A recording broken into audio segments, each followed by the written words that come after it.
The lights in the great lecture hall dimmed slowly, and 37 students from 9 different alien species shifted nervously in their floating seats as the darkness grew around them. Professor Velkrith stood at the center of the room, his ancient Deshan body covered in bioluminescent fronds that flickered with soft blue light as he prepared to speak.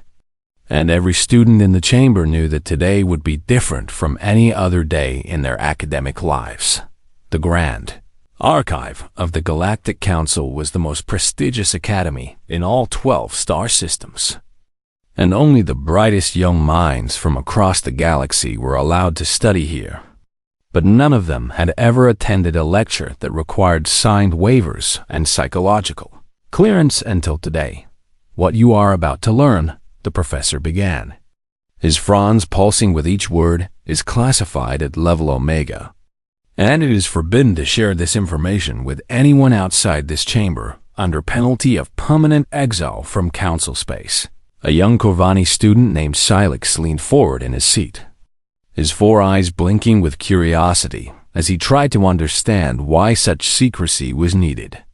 And beside him, a Draven female named Mextol wrapped her tentacles tightly around herself as if she could sense something terrible approaching. The room was filled with students from species that had been part of the Galactic Council for thousands of cycles, and they had studied the histories of countless wars and conquests and treaties.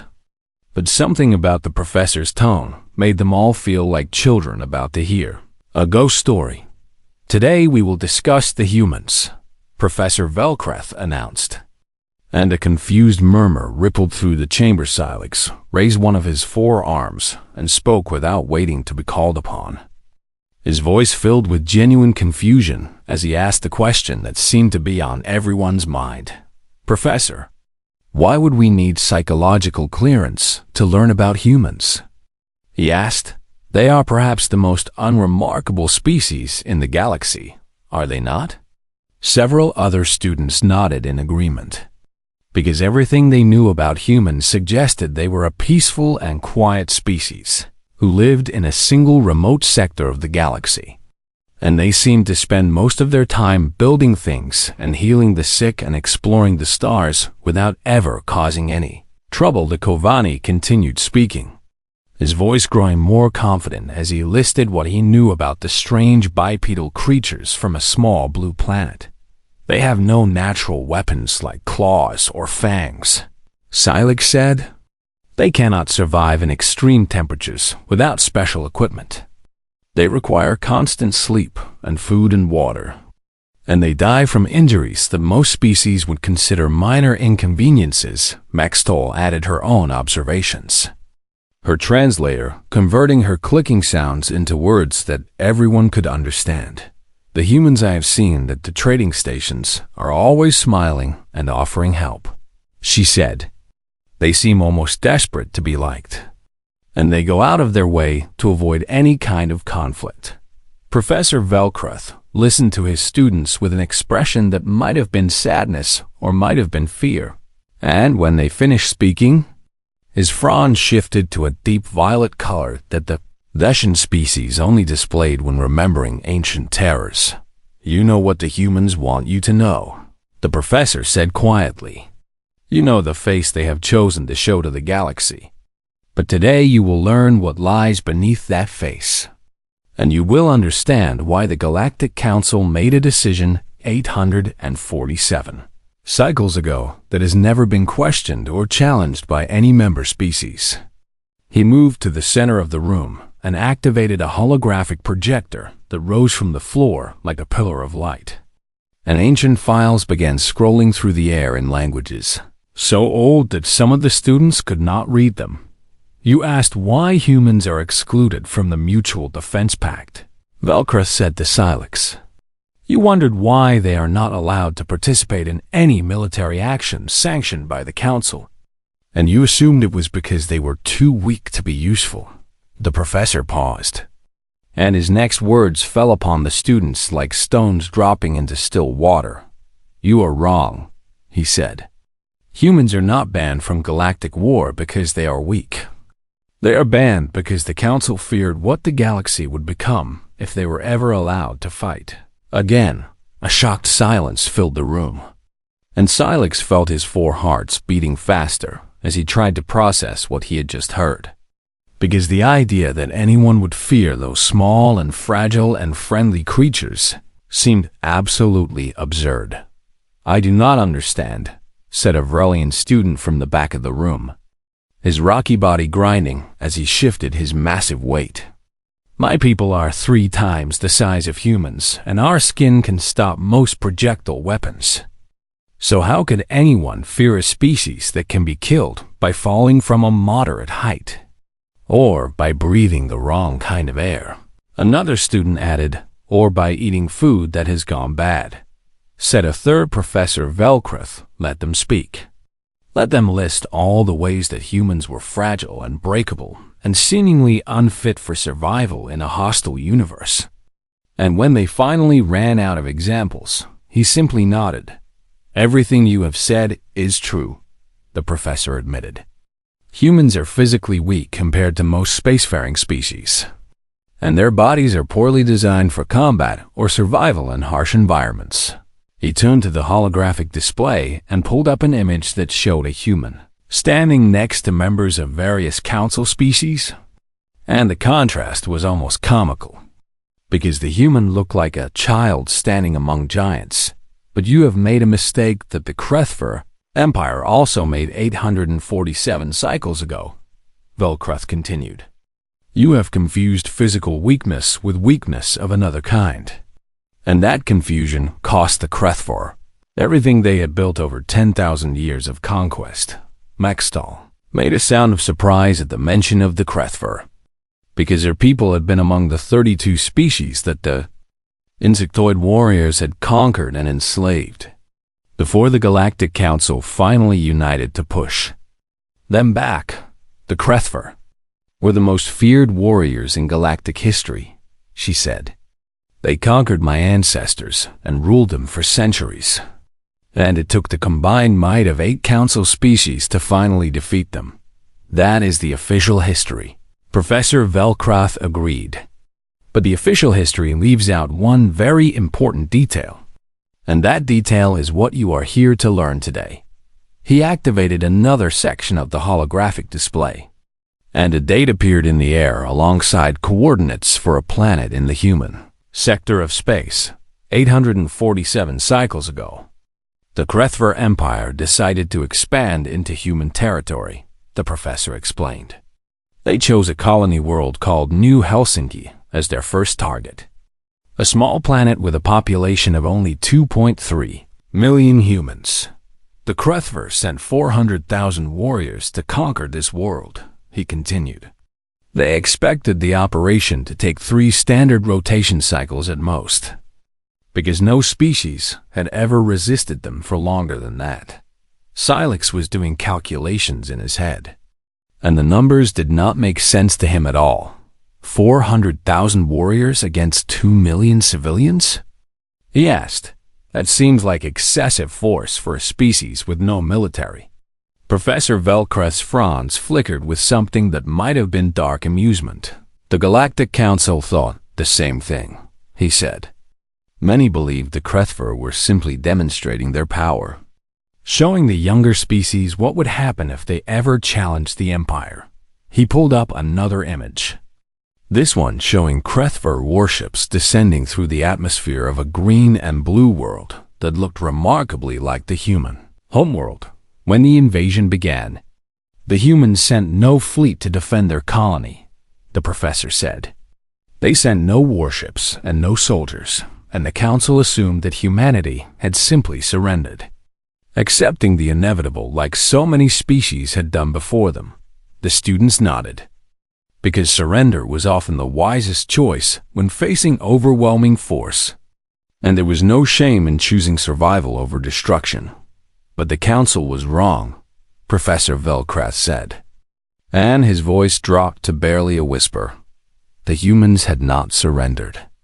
They had simply decided that they did not need a fleet to fight this war. He activated the final section of the holographic display, and footage began playing that showed the first days of the Krethver occupation.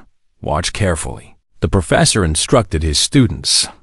Watch the faces of the human colonists as the Krethver forces land on their world.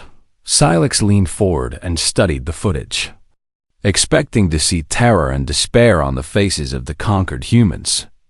But what he saw instead made his foreheart skip a beat. The humans were not running or hiding or crying, they were smiling. "Professor," Silex said slowly, "why are they smiling?"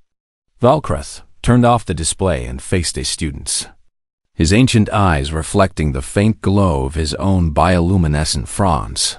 "That," he said quietly, "is exactly what the Krethver wanted to know, and by the time they found the answer, it was far too late for them to do anything about it." The professor moved toward the door of the lecture hall, leaving his students in stunned silence. "We will continue this lesson tomorrow," he announced.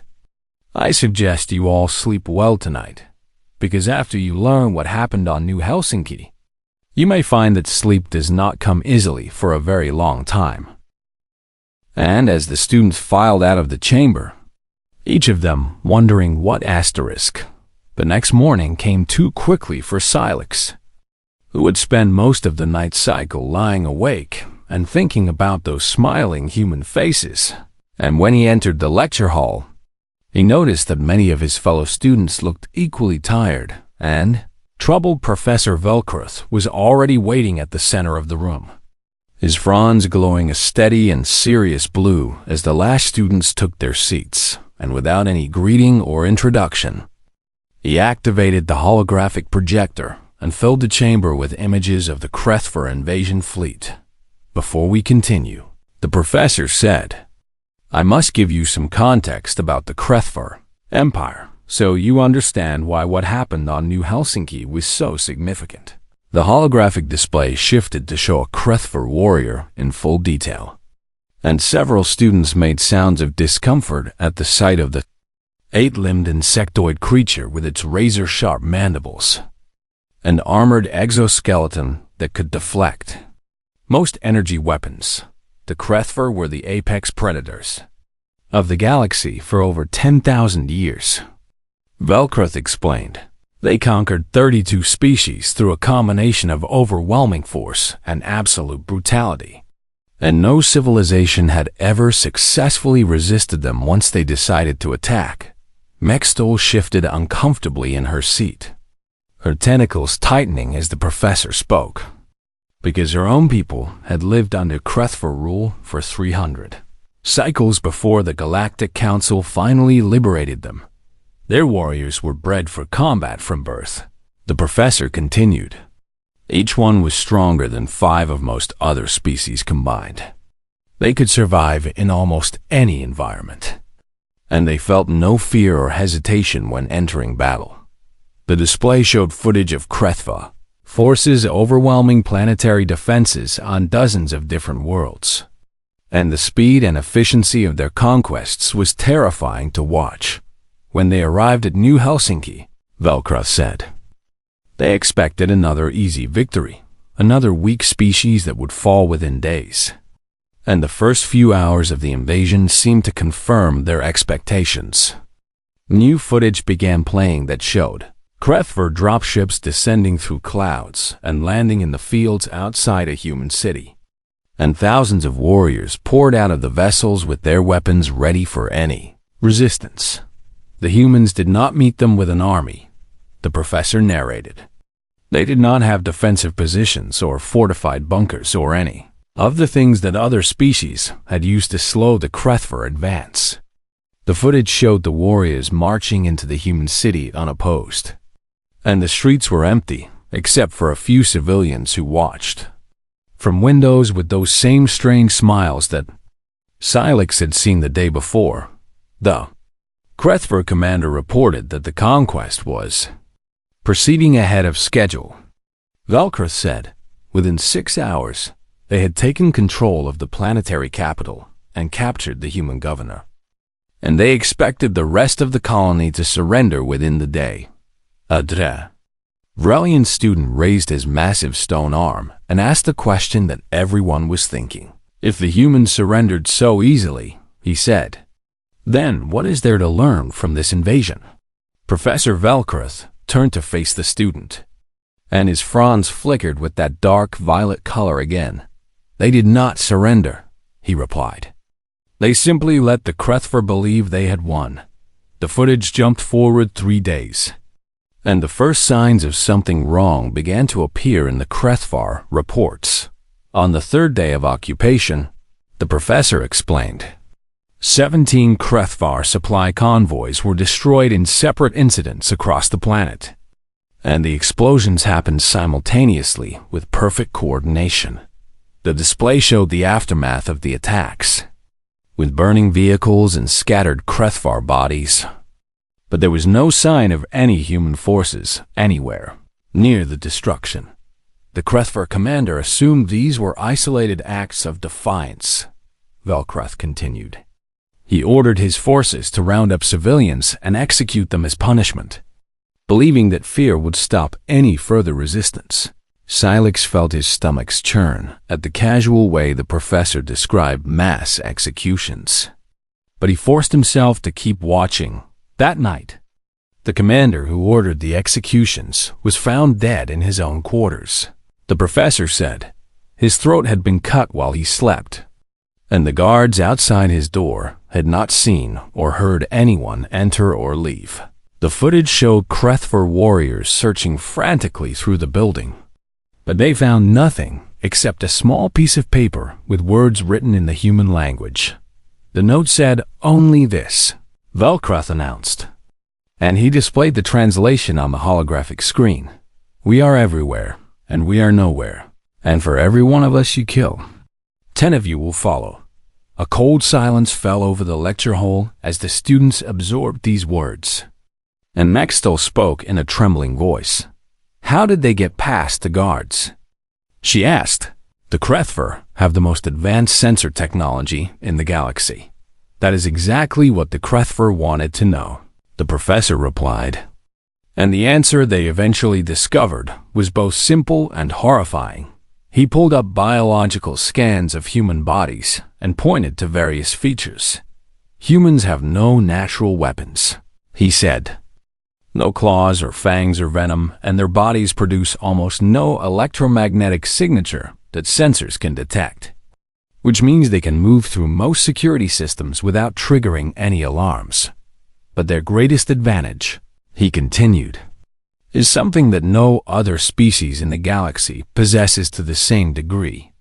The display changed to show brain scans comparing humans to other species. Humans are the most adaptable creatures ever documented. Velcroth explained, they can learn new skills faster than any other species. They can survive on less food and water and sleep than their bodies should require. And most importantly, they can suppress their fear response through sheer force of will. The professor paused to let this information sink in before continuing. The Krethvar relied on fear as their primary weapon, he said.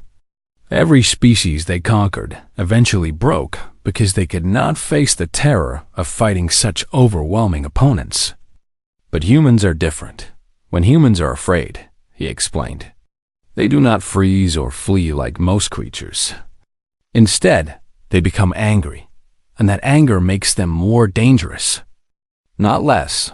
The footage resumed showing the escalating chaos on New Helsinki as days turned into weeks, and the Krethvar occupation began to collapse from within.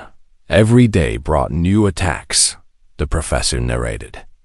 Supply depots exploded without warning, patrols vanished without a trace, and warriors who went to sleep healthy woke up dead or did not wake up at all.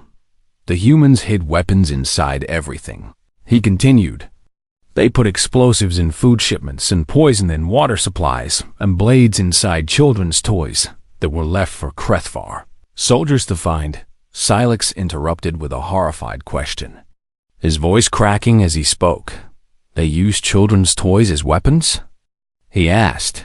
That is monstrous. Professor Velcroth turned to face the young Corvani with an expression of infinite sadness. You think like the Krethver did, he said gently. You believe that war has rules and boundaries and things that should never be done. But humans do not think that way. To a human, he explained. War is not a contest with winners and losers. It is a problem to be solved by any means necessary. And the only rule they follow is that their enemy must be made to regret ever starting the conflict. The professor pulled up a transmission from a Krethver field commander that had been sent 3 weeks into the occupation. Listen to his words. Velkrith instructed, and he played the audio for the class. They are not soldiers, the commander's translated voice said, his tone filled with confusion and growing panic. They are farmers and teachers and merchants who have never held weapons before, and yet they fight like they have been preparing for this their entire lives. We killed 100 of them yesterday. The recording continued. And today they killed 200 of us, but it is not the numbers that trouble me. It is the way they died. They did not beg or plead or try to escape, the commander said. They smiled at us as we executed them, and some of them even laughed. The recording ended, and Professor Velkrith allowed the silence to stretch for a long moment. The Krethver had never faced an enemy like this. He said finally, every species they conquered eventually broke, eventually surrendered, eventually accepted defeat. But the humans showed no signs of breaking. In fact, he continued, the longer the occupation lasted, the more effective the human resistance became, as if they were learning and adapting faster than the Krethver could respond. Maxto asked the question that was burning in everyone's minds. How did it end? She whispered, did the council send forces to rescue them? Professor Velkrith shook his head slowly. No, he replied. The council did nothing because they believed the situation was hopeless, and they expected the humans to be completely exterminated within a few more weeks. But the humans had other plans, he said, and his fronds flickered with something that might have been fear or might have been awe. While they were fighting a desperate guerrilla war on their own colony, the professor announced, the humans were simultaneously preparing something that no species in galactic history had ever attempted.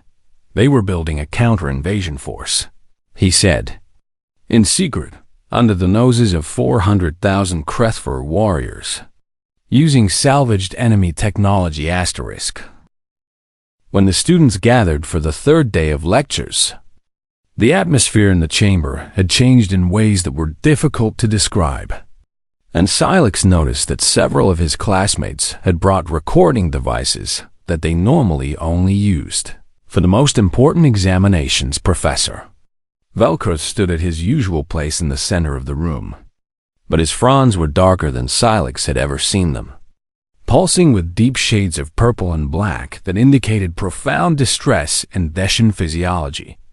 Today, you will learn about the nature of human warfare. The professor began without any greeting or preamble. And I must warn you that some of what you see will be disturbing in ways that you cannot prepare for. He activated the holographic display, and footage from the Krethver occupation of New Helsinki filled the room once again. By the 4th week of occupation, Velkrith explained, the Krethver had lost nearly 10% of their invasion force to human resistance, and their commanders were becoming increasingly desperate to regain control. The footage showed Krethver warriors conducting house-to-house searches, dragging human civilians into the streets and executing anyone suspected of aiding the resistance. They believed that terror would work, the professor said, because terror had always worked before. But they did not understand that humans respond to terror differently than other species. A new recording began playing, and it took the students several moments to understand what they were hearing. What is that sound? Maxto asked, her tentacles pressing against the sides of her head, as if trying to block out the noise. Humans call them bagpipes. Professor Velkrith replied, it is a musical instrument from a region of their homeworld, and the humans played this sound through speakers hidden throughout the occupied city. The wailing, droning noise continued, And Silex found himself growing increasingly agitated, even though he knew the recording could not hurt him. They played this for 12 hours every night. The professor explained, stopping and starting at random intervals so that the Krethver could never predict when it would begin or end. Within 1 week, Krethver soldiers were showing signs of severe sleep deprivation, he continued. And warriors who had never known fear began jumping at shadows and firing their weapons at empty buildings. The display shifted to show Krethvar, military reports documenting the psychological collapse of their forces. But the sound was only the beginning. Velkreth said, the humans employed tactics that no species in galactic history had ever documented. And these tactics were designed not to kill the enemy, but to destroy their minds. He pulled up a list that scrolled across the holographic display. They contaminated food supplies. The professor read, not with enough poison to kill, but with enough to cause constant stomach pain and diarrhea, so that every meal became a source of fear and uncertainty. They moved things in Krethver barracks while the soldiers slept. He continued, small things like weapons and personal items, just enough to make the warriors doubt their own memories and sanity. They left messages everywhere, the list continued, written in the Krethver language, always saying the same thing. We are watching you. We know where you sleep. We know the names of your offspring back home. Silex felt a chill run through his body as he listened to these tactics described in the professor's calm and clinical voice. How did they know the names of Krethver offspring? He asked. How could human civilians have access to that kind of information? Professor Velkreth turned to face him with an expression of grim admiration. They captured a Krethver communications officer in the second week, he explained. And they extracted every piece of information he possessed before releasing him back to his own forces. Released him? The Vrelian student asked in confusion. Why would they release a prisoner? Because a dead enemy teaches nothing, the professor replied. But a broken enemy spreads fear to everyone he touches. And that officer spent the rest of his life warning other Krethver about the horrors he had witnessed. The footage shifted again to show human resistance fighters moving through the city at night. And Silex was struck by how ordinary they looked. These are not soldiers, he observed. They look like farmers and shopkeepers. They were farmers and shopkeepers, Velkreth confirmed. The humans had no standing army on New Helsinki. So every fighter you see in this footage was a civilian who chose to pick up weapons and learn how to use them. But here is the thing that terrified the Krethver most, the professor said, leaning forward as if sharing a terrible secret. More humans kept arriving, he whispered. Every week, ships would slip through the Krethver blockade and land in remote areas. And each ship carried dozens of human volunteers from other worlds. They were not soldiers being deployed by a government, he explained. They were ordinary people who heard what was happening on New Helsinki and decided on their own to travel across the galaxy and join the fight. Maxtel made a sound of disbelief, her translator struggling to convey the emotion in her voice. They volunteered to die? She asked. Why would anyone do that? Professor Velkreth was silent for a long moment before answering. That question, he finally said, is the key to understanding everything about human warfare. And it is the question that the Krethver could never answer. He pulled up a recording of a human prisoner being interrogated by Krethver officers. And the translation appeared below the footage. Why do you fight? The Krethver interrogator demanded.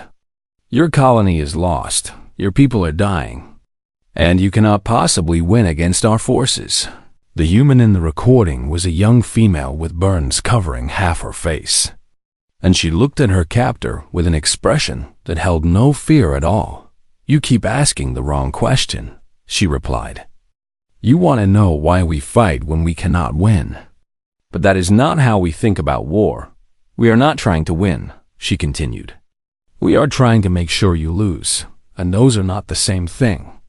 The Krethver interrogator leaned closer. his mandibles clicking with frustration. "Explain," he commanded. "Every one of your soldiers we kill is a soldier who cannot return home to his family," the human said. "Every ship we destroy is a ship that cannot conquer another world. And every day you spend here is a day you are not spending somewhere else. We do not need to defeat you," she finished. "We just need to make fighting us so painful that you decide we are not worth the cost." The recording ended, and Professor Velkrith let the silence stretch before speaking again. The Krethver had conquered species that fought to defend their homes and their families, he said. But they had never faced an enemy that fought simply to cause pain. Humans invented a word for this kind of warfare. He continued. They call it attrition. And it means grinding down an enemy over time until they lose the will to continue fighting. The display showed a graph tracking Krethvar casualties over the 12 weeks of occupation. And the line rose steadily upward with no sign of slowing. By the end of the third month, Velkreth explained, the Krethver had lost nearly 40,000 warriors on a world they were supposed to conquer in 3 days. And their commanders were beginning to question whether the colony was worth keeping. But they could not withdraw, he added, because the Krethver Empire had never retreated from any conquest in 10,000 years. And admitting defeat to a species of soft-skinned primitives would have destroyed their reputation throughout the galaxy. A new recording began to play, and it showed a Krethver general addressing his surviving officers in a bunker somewhere on New Helsinki. "We have underestimated these creatures," the general admitted, his voice heavy with something that might have been exhaustion or might have been despair. "They do not fight like warriors," he continued. "They fight like vermin, hiding in walls and striking from darkness. And every time we think we have found them all, more appear from nowhere. I have commanded armies for 200 cycles," the general said. "And I have never seen anything like this, because they are not trying to defeat us. They are trying to make us hate being here so much that we choose to leave. And it is working," he admitted in a whisper. The recording ended, and Professor Velkrith turned to face his students with an thin expression of profound seriousness. The Krethver High Command received this transmission and immediately recalled the general for psychological evaluation, he said. They believed he had been compromised or had suffered some kind of mental breakdown.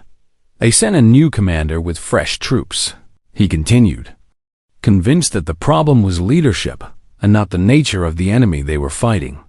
But the new commander lasted only 2 weeks before sending his own desperate message back to the homeworld, the professor said. And his words became famous throughout the galaxy. He displayed the transmission on the holographic screen, and every student leaned forward to read it. "They do not sleep," the message read. "They do not stop, and they do not fear death. And I have come to believe that we are not fighting a species. We are fighting an idea that cannot be killed. Request immediate extraction," the message concluded. "This world is not worth saving." The transmission was dated 1 day before the human counter-invasion fleet appeared in Krethver space, and Professor Velkreth's fronds flickered with dark amusement as he delivered his final words of the day. "The Krethver thought the worst was over," he said. "They thought they could simply leave New Helsinki and pretend this humiliation had never happened." Asterisk. The holographic display that filled the lecture hall showed not the occupied colony of New Helsinki, but the Krethver homeworld itself, a massive planet covered in hive cities that stretched from pole to pole. And the students stared at it in confused silence. "I do not understand," Silex said slowly. "Why are you showing us the Krethver homeworld when the humans were fighting on New Helsinki?" Professor Velkreth's fronds pulsed with a complex mixture of colors that none of the students could fully interpret. And when he spoke, his voice was heavy with something between awe and dread. "Because this is where the war ended," he replied. "Not on the human colony, but here, in the heart of the empire that had conquered 32 species without ever facing a true challenge. The display zoomed out to show the space around the Krethver homeworld, and tiny dots of light appeared at the edge of the system, 6 months into the occupation of New Helsinki. The professor explained, while human resistance fighters were still bleeding the Krethver forces dry on the ground. These ships appeared in Krethver space. How many warships did the humans send? The Vrelian student asked, his rocky body grinding as he leaned forward to count the dots. 43. Velkrath answered. 43. Vessels crewed by farmers and teachers and factory workers who had built these ships in secret while their world was being occupied. A stunned silence fell over the chamber as the students tried to comprehend what they were hearing. That is impossible. Maxtol whispered, you cannot build a fleet while under military occupation. And you certainly cannot do it without trained engineers and shipyard facilities. Humans do not believe in impossible. The professor replied, they only believe in things that have not been done yet. And when they decided that they needed a fleet, they found ways to create one. The display showed grainy footage of human civilians working in underground factories, assembling components from salvaged Krethvar. Equipment and materials scrounged from across the colony. They hid these facilities beneath the ruins of their own destroyed cities. Velkrath explained, moving workers and materials through tunnels that they dug by hand while Krethvar patrols walked overhead. Some of these workers were captured and executed. He continued, but others always stepped forward to take their places. And the work never stopped for even a single day. The footage shifted to show the crude but functional vessels that emerged from these hidden factories. And Silex noticed that they looked nothing like the sleek warships that most species built. These ships are ugly, he observed. They look like they were assembled from garbage. They were. Professor Velkrath agreed. But they flew, and they carried weapons. And that was all the humans cared about. The display showed the human fleet entering Krethvar space. And warning alerts began flashing across the holographic screen as the Empire's defense systems detected the intruders. The Krethvar home fleet consisted of over 3,000 warships. The professor said, the most powerful naval force in the galaxy at that time, commanded by admirals who had never lost a battle in their entire careers. They expected these 43 primitive human vessels to be destroyed within minutes. He added, and they sent only a small patrol group to intercept them. The footage showed the first engagement. And the students watched in horror as the human ships did something completely unexpected. They are not fighting. Maxtol observed, they are running away. Correct. Velkrath confirmed. The humans did not come to fight the Krethvar fleet. They came to deliver a message, and they needed to survive long enough to deliver it. The display showed the human ships scattering across the system, leading their pursuers on a chaotic chase that lasted for hours while the main body of the fleet slipped past the distracted patrols. 27 human vessels were destroyed in this diversion. The professor said quietly, and every single crew member knew they would not survive when they volunteered for the mission.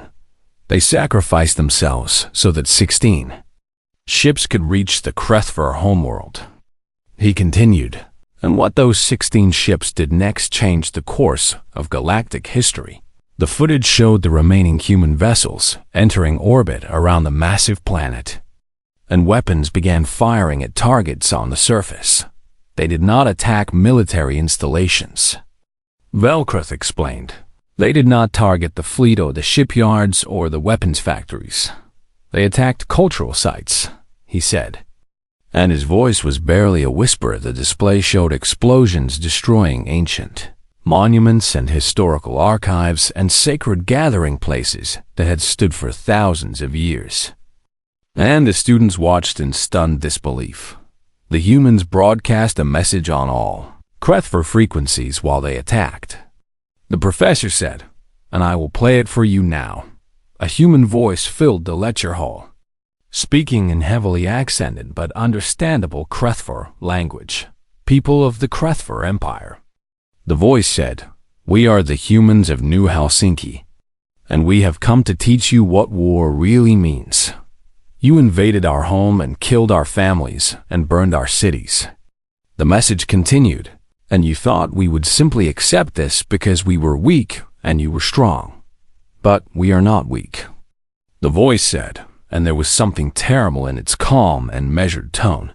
"For every one of our children you killed, we have destroyed one of your hives today," the message announced. "For every city you burned our world, we had erased one of your sacred monuments. This is our promise to you."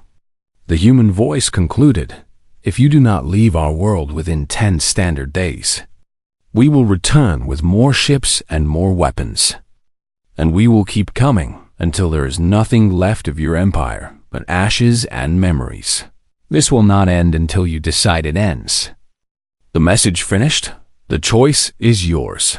The recording ended, and Professor Velkreth allowed the silence to stretch as his students processed what they had witnessed. The Krethver High Command received this message while their homeworld burned. He said, and for the first time in 10,000 years, they experienced something they had never felt before: fear. Maxtel whispered, and the professor nodded. "Not fear of death." Velkreth clarified. The Krethver were warriors who accepted death as part of their existence. But this was something different. They feared erasure. He explained. They feared that everything their species had built over millennia could be destroyed by these small and weak and utterly relentless creatures. The display showed the emergency session of the Parians, Krethver High Command, that convened hours after the attack. And the students watched as the most powerful military leaders in the galaxy argued about what to do. Some wanted to send the entire fleet to Earth and destroy the human homeworld, the professor said, but others pointed out that this would take months. And the humans had already demonstrated that they could strike anywhere at any time. Others suggested negotiating a surrender from New Helsinki. He continued, but the humans had made clear that they would not stop fighting until every Krethver soldier was gone. In the end, Velkreth said, the decision was made by the Krethver Emperor himself, who had ruled the empire for over 400 cycles and had never known defeat. The display showed an ancient Krethver speaking to his council, his voice heavy with something that no member of his species had expressed in recorded history. "We cannot win this war," the Emperor said, "not because we lack the strength to destroy them, but because destroying them will cost us everything we have built. These creatures do not fight for territory or resources or glory." He continued, "They fight because they believe dying for their people is the greatest honor a human can achieve. And there is no weapon that can defeat such madness. I order all forces to withdraw from the human colony." The Emperor concluded, "And I order that no Krethver vessel ever enter human space again without explicit permission." The recording ended, and Professor Velkreth turned to face his students. Within 1 galactic week, he said, every Krethver soldier was gone from New Helsinki, and the empire that had conquered 32 species was forced to retreat by farmers and teachers who built warships from garbage. But this was not the end of the story. He added, because the Galactic Council had been watching these events with growing alarm, and they realized that humans represented a threat unlike anything the galaxy had ever seen. The display shifted to Shoto Show, recording of the emergency council session that convened shortly after the Krethver withdrawal. The council voted unanimously to ban humans from participating in any future galactic conflict. The professor explained, and the Krethver themselves were the strongest supporters of this ban. A Theshan delegate appeared on the screen, speaking to the assembled representatives of 12 star systems. "We have seen what humans do when they have no choice but to fight." The delegate said, "They do not seek victory. They seek the utter destruction of their enemy's will to exist. They will sacrifice their own worlds, their own families, their own lives. She continued, just to ensure that their enemy knows fighting them is not merely costly, but completely pointless. If we allow humans to participate in galactic warfare, the delegate warned, there will eventually be no galaxy left to fight over. The council voted without debate, and the ban passed with every species supporting it. But there is one final piece of this story, Professor Vel. The final day of lectures arrived with a strange heaviness in the air, and Silex noticed that even Professor Velcroth seemed reluctant to begin as the students took their seats in the dim chamber. Before I show you the final recording, the professor said, "Is Franz barely glowing at all? I must tell you something that is not included in any official history." The students waited in silence as Velcroth gathered himself, and when he spoke again, his voice was softer than they had ever heard it. The ban on human participation in galactic warfare was not imposed by the council, he said. It was requested by the humans themselves. A confused murmur rippled through the chamber, and Silex found himself unable to process what he had just heard. "That makes no sense," the Vrelian student said. "Why would any species ask to be banned from defending itself?" "That is the question I asked myself for many cycles," Professor Velcroth replied. "Until I saw the recording you were about to witness." He activated the holographic display one final time, and a small private chamber appeared in the air, showing the seats of the Galactic Council arranged in a circle. Around a single human figure, she was a female of middle years with gray streaks in her dark hair and lines on her face that spoke of burdens carried for too long. And she stood before the assembled representatives of 12 star systems with an expression that held neither fear nor defiance. "This is Ambassador Catherine Joe," the professor said. And this recording was made immediately after the council announced the ban on human warfare. The footage began to play, and the ambassador's voice filled the lecture hall. "Distinguished members of the Galactic Council," she began, "I have listened to your decision, and I am here to tell you that humanity accepts this ban without protest or appeal." A murmur of surprise rippled through the recorded council chamber, and the Theshan delegate who had proposed the ban leaned forward with obvious confusion. "You accept?" the delegate asked. "We expected you to argue, to demand the right to defend your own species." Ambassador Joe smiled, and there was something in that smile that made Silex's 4 hearts beat faster with an emotion he could not name. "You believe this ban protects the galaxy from humanity," she said. "And you are correct, but not in the way you think." She paused and looked around the chamber at the assembled representatives, meeting each pair of eyes with a gaze that seemed to see far more than any human should be able to see.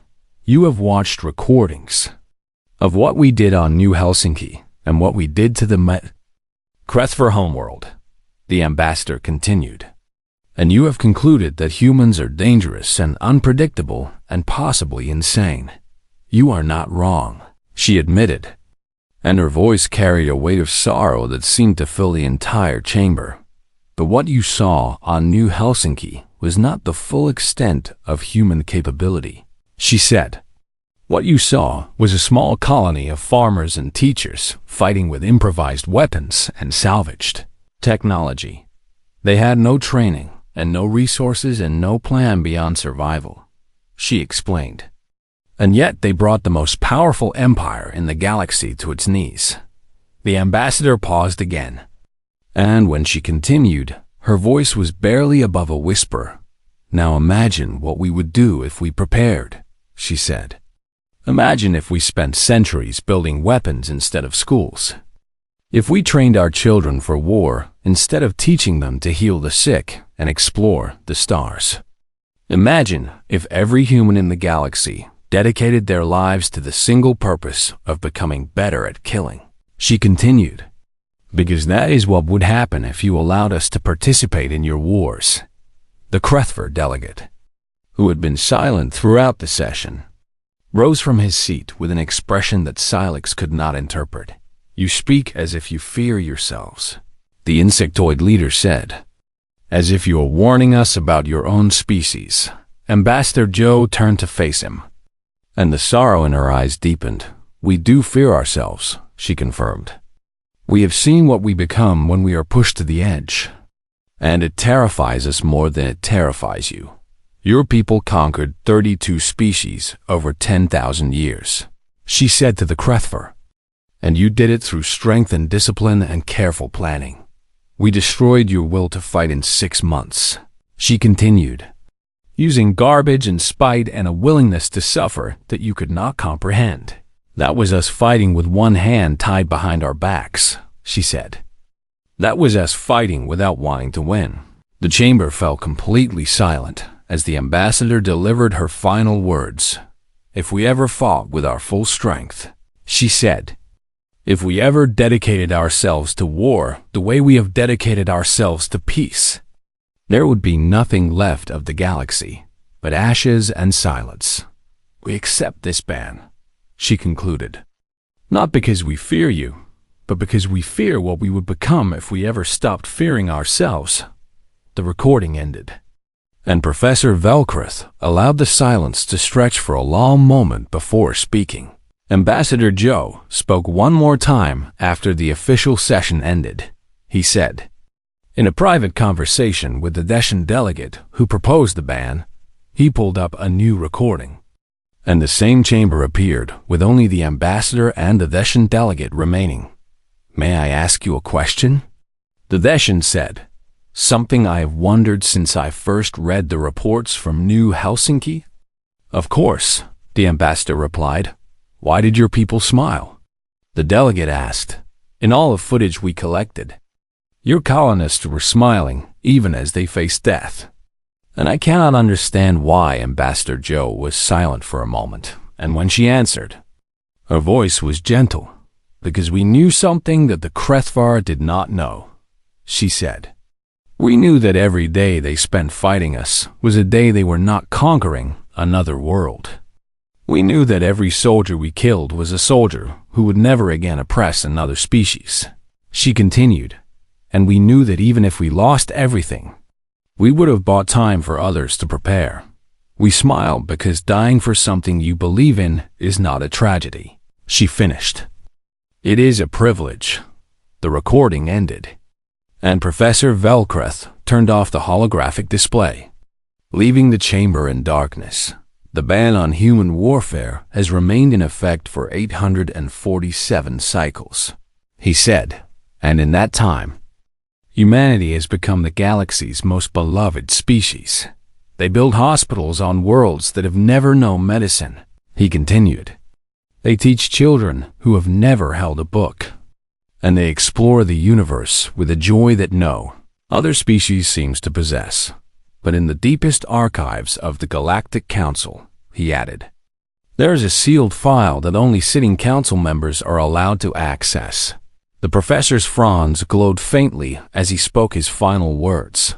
The file is called Project Lost Resort, he said, and it contains complete human military doctrine, weapon designs, and strategic frameworks that Earth's government submitted voluntarily after the ban was enacted. The file exists because the humans made a promise, he explained. They promised that if the galaxy ever faced a threat so terrible that no other species could stop it, they would open that file and become what they had chosen not to be. They promised to become the monsters they knew they could be, he said, if it was the only way to save everyone else. The students sat in stunned silence as the full weight of what they had learned settled over them. Silex finally found his voice and asked the question that burned in his mind. So humans are not banned because they are dangerous, he said slowly. They are banned because they asked to be? Professor Velkreth nodded, his ancient eyes filled with something that might have been sadness or might have been hope. They are banned because they looked into the darkest part of their own nature, he replied. and they decided the galaxy was better off if that darkness stayed hidden. The ban is not a punishment or a cage, he continued. It is a promise they made to themselves, and they have kept that promise for nearly 1,000 cycles, Maxtol, who had been silent for most of the lecture, spoke in a trembling voice. A promise to whom? She asked. The professor dimmed the lights and moved toward the door, his frowns fading to almost nothing as he delivered his final words. To themselves, he answered, and to everyone else in the galaxy who benefits from their restraint. Pray to whatever gods you believe in, he added quietly, that they never have a reason to break it. The students filed out of the chamber one by one, each lost in their own thoughts about what they had learned. Silex lingered behind, staring at the dark holographic projector where so many terrible and wonderful images had appeared over the past 5 days. Somewhere in a quiet corner of the galaxy, humans were building schools and healing the sick and exploring the stars.